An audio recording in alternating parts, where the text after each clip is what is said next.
Jornada de solidaridad en el Senado de Estados Unidos. Hoy votará una resolución bipartidista que exigirá a las autoridades de Cuba la libertad inmediata y sin condiciones del subcontratista estadounidense Alan Gross, quien se encuentra detenido en la isla desde diciembre del 2009. El Departamento de Estado de Estados Unidos rechazó hoy además la oferta de La Habana de intercambiar a Alan Gross por 5 espías cubanos que se encuentran detenidos en la Florida y que fueron encontrados culpables en 1998 de espionaje y terrorismo. NTN 24 en el lugar de la noticia. Saludamos a nuestra corresponsal en Washington, Diana Castañeda, quien se encuentra en el lugar donde ofreció una conferencia de prensa hace algunos minutos la esposa de Alan Gross, al cumplirse 3 años de la detención de Gross. Buenas tardes, Diana, adelante. Jason, Ruth, buenas tardes. Esta conferencia de prensa que terminó hace aproximadamente 30 minutos tenía la presencia de varios senadores, tanto demócratas como republicanos, que hacen parte de este grupo de 44 senadores del Congreso de los Estados Unidos que han firmado esta carta solicitando la liberación de Alan Gross. También se encontraba allí su esposa y digamos que básicamente le pidieron al gobierno de Cuba que si quiere dar una muestra de cambio, comience por liberar a Alan Gross. También le pidieron al presidente de los Estados Unidos, a Barack Obama, que se siente a negociar claramente y de una manera más dura con el gobierno cubano y trate de solucionar estas tensiones. También aseguraron y argumentaron razones humanitarias. La esposa, por ejemplo, sostiene que Alan Gross no tiene buenas condiciones de reclusión, que se encuentra enfermo, también que su madre tiene un cáncer terminal y que espera ver pronto a su hijo. Esta carta que firmaron los senadores no tiene precedentes en ningún momento en la historia de los Estados Unidos por parte de miembros del Congreso de este país y básicamente es un llamado más que hace Washington para tratar de solucionar este caso que se ha convertido en un símbolo de las tensiones bilaterales. Veamos el siguiente informe. La libertad inmediata y sin condiciones. Esta es una de las exigencias de la resolución bipartidista que será sometida a votación en el Senado de Estados Unidos, con la que pretenden la libertad del subcontratista Alan Gross, detenido en Cuba desde el año 2009. En el texto de 2 páginas también se pide al régimen de los Castro que provea todo el tratamiento médico que necesite Gross, quien ha perdido cerca de 45 kilos y sufre una lesión en su hombro derecho. En el programa La Noche de NTN 24, Judy Gross, esposa del subcontratista, se refirió al estado de salud del ciudadano estadounidense. Lo encontré muy enfermo. Se veía como un esqueleto, estaba en los huesos. Tiene un mal caso de artritis y arrastra sus piernas para caminar.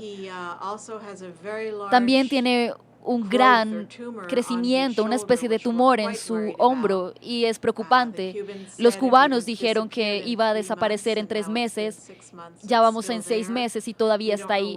No sabemos qué es, no sabemos si es un cáncer, no tenemos idea y estamos muy preocupados por eso. Alan Gross, de 63 años, fue arrestado el 3 de diciembre de 2009 y permaneció detenido durante 14 meses sin cargos. Se encontraba en la isla trabajando en un proyecto del gobierno estadounidense con el que pretendían incrementar el acceso a Internet de la comunidad judía en La Habana. Alan estaba en Cuba ayudando a la comunidad judía a tener acceso al Internet y a la intranet y ayudarlos. Allá hay 3 comunidades judías en la isla de Cuba y están todos muy distanciados. Lo que él estaba haciendo era ayudarlos a conectarse entre sí para que pudieran tener mejor comunicación y también los estaba ayudando a conectarse al Internet para que pudieran tener acceso a libros de oración y a otro tipo de información. En marzo de 2011 fue condenado a 15 años de prisión acusado de atentar contra la seguridad del Estado cubano. Los hermanos Castro exigen la liberación de 5 agentes cubanos presos en Estados Unidos para indultar a Alan Gross, oferta que ya fue descartada por el gobierno del presidente Barack Obama. Por su parte, el Departamento de Estado ha dicho que el gobierno de los Estados Unidos no negociará la liberación de Alan Gross a cambio de un canje de 5 prisioneros cubanos que fueron sentenciados en el año 2001 por espionaje. Esta es la información que se genera por el momento. No sé si Jason, Ruth tienen alguna pregunta desde el estudio.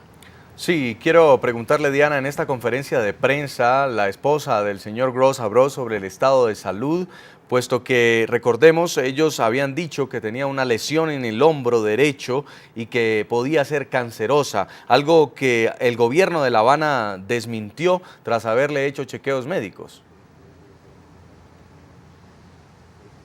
Así es, lo que nos contó la esposa es que él todavía tiene la lesión en la parte superior de la espalda, que no se sabe si puede ser cancerígena o no, que no tiene muy buenas circunstancias, digamos, de reclusión, y que además de eso sufre de artritis degenerativa y que no ha recibido atención médica. Además que se encuentra muy afligido por el estado de salud que tiene su hija y también por el cáncer terminal que tiene su madre, quien ha dicho que es muy posible no pueda esperar o pueda vivir para recibirlo una vez salga de Cuba, ya que está en una etapa terminal. Su esposa también se encuentra devastada y asegura que espera tenerlo pronto en casa, sobre todo por la salud de su madre.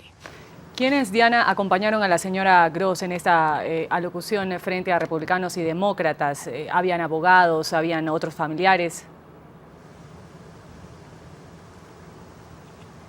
Fue una rueda de prensa realmente breve. Se encontraban 4 senadores, tanto demócratas como republicanos, algunos asesores legales, la esposa. En el comienzo comenzaron 2 de ellos, demócratas, a hablar acerca de las peticiones que le estaban haciendo al gobierno cubano, pero también a la Casa Blanca, de sentarse seriamente a hablar con el gobierno cubano o de tomar medidas o incluso sanciones respecto a esta liberación de Alan Gross. Después, ya hacia el final, la esposa fue la encargada de hablar, también le exigió al presidente que tome cartas en el asunto, y después se dedicó a hablar de la situación en la que se encuentra recluido, de la situación en la que se encuentra su familia. Al final sostuvo que incluso, por ejemplo, su madre no puede soportar hablar por el teléfono con él porque realmente le parte el corazón escuchar a su hijo que se encuentra en prisión.